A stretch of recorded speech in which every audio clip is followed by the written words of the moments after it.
Pa-check up natin tong ating mata. So ayan o. Makikita nyo mga katunying ay nangingitim siya dahil sa sugat. At pagkatapos nga pala natin magpa-check up mga katunying ay bumili tayo ng lambat.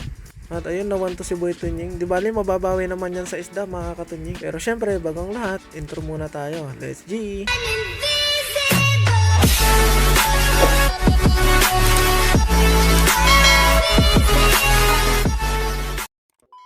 What is up mga katunying? Another day, another vlog. So ayun, for today's video nga pala mga katunying ay magpapacheck up tayo ng mata. So follow up check up natin. Dahil nung nakaraan mga katunying ay meron tayong hindi inaasahang pangyayari. So ayun, kaya nadali yung ating mata.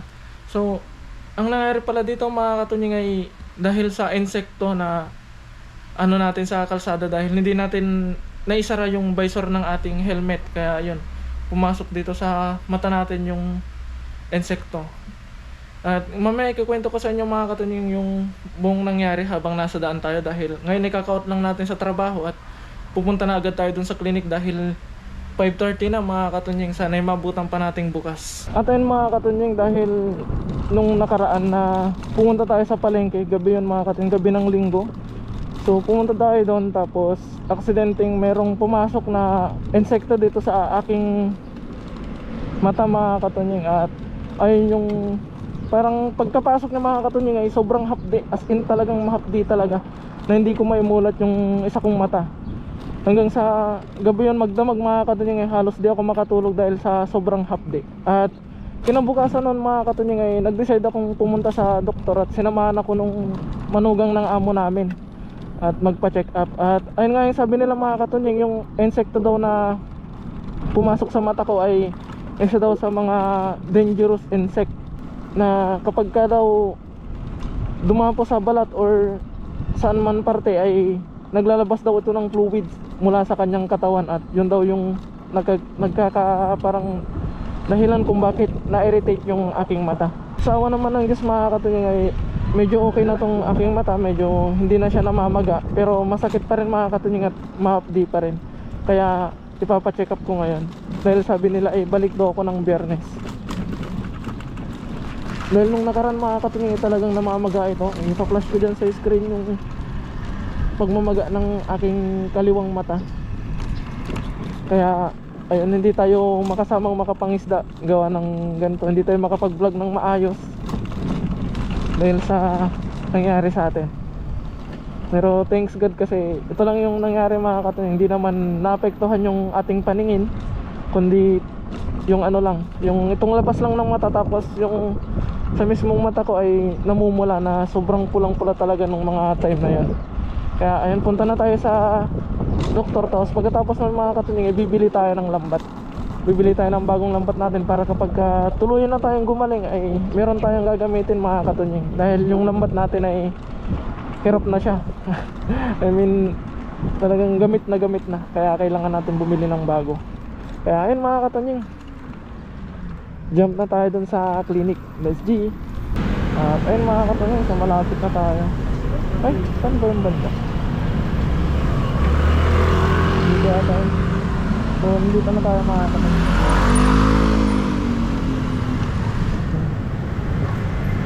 So, dito tayo dinala ng amo natin ng nakaraan. Yung manugang ng amo pala. So, park lang tayo. So, ayun mga katunying. So, muna tayo.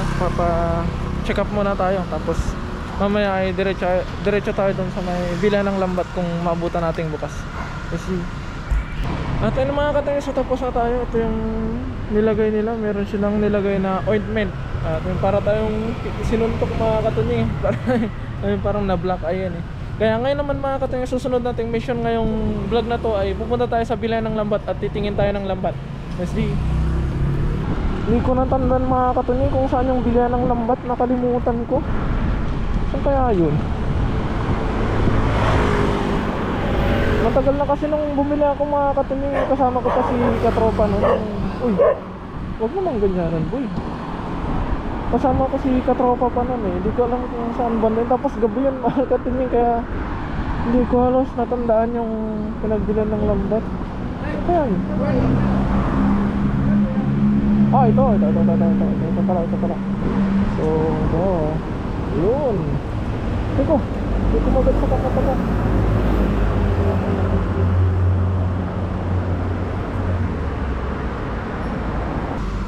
Ai,你好，你好，你好。 Hindi ko alam sa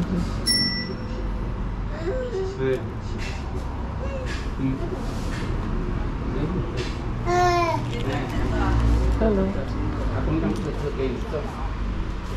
我带。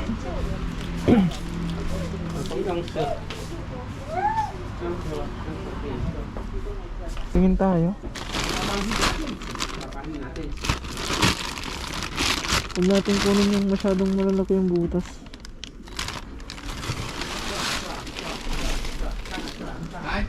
Paano? Pwede. 那这哎，你要看做就不要做了。到底要谁？要做好。 5分到14尺。爸爸在中间，Hindi mo. 不然爸爸就给你做。来做好。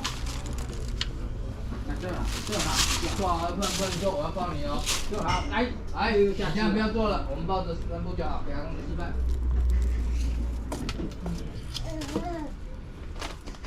你做都不做好，不能做。哎，3个好，你更听路中而已。这个洗手。这很好用啊。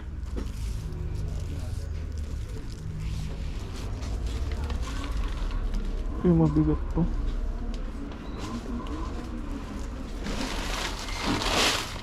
Wow. Liit.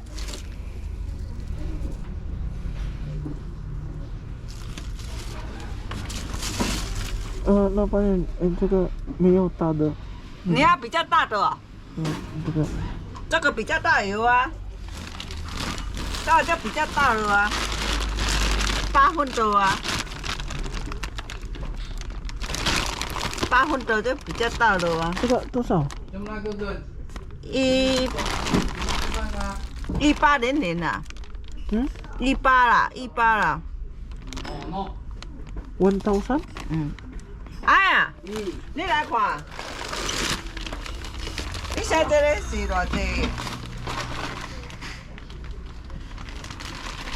千杯啊！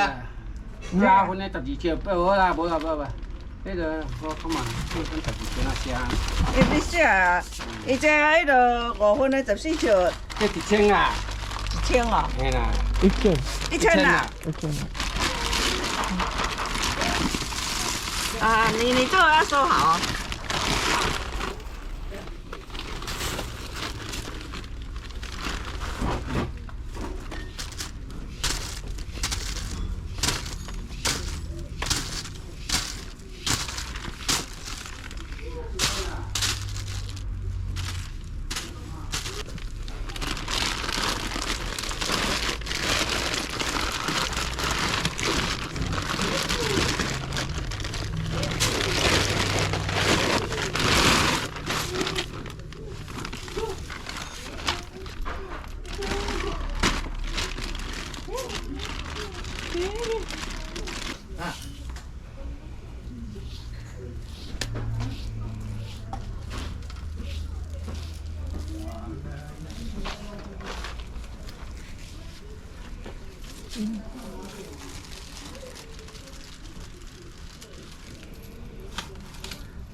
那很好用啊。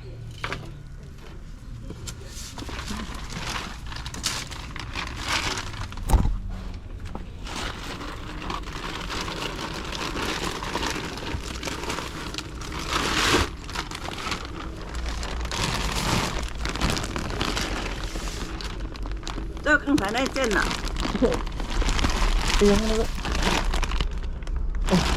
这是8分的，这个也是8分的，8分14尺，这是8分14尺，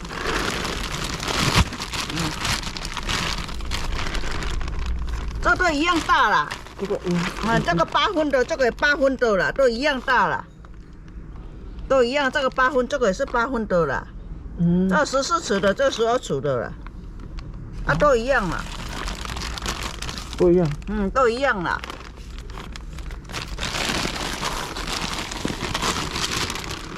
那都是一样的啦。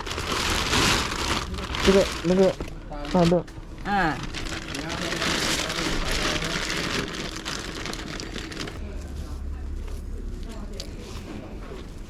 哦，你看牙齿前面痛痛哦，你是前面有在痛痛。加，这个比较长啊。我就你们咯，我就你们咯，我的哦哟。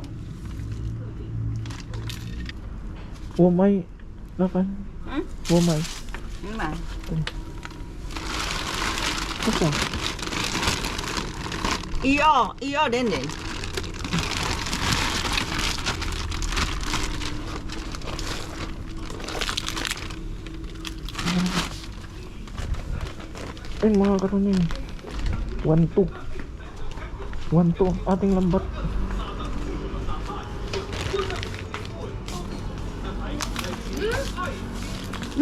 Asan na? 下雨了，看外面黑黑的。看外面黑黑的，黑黑的，有没有？ Ayan, meron na tayong bagong lambat mga katunying. 因为你也黑，对呀，哦啊，黑黑的，好，谢谢。 Thank you. 好，thank you。天气黑黑的啊。 Bye bye, thank you.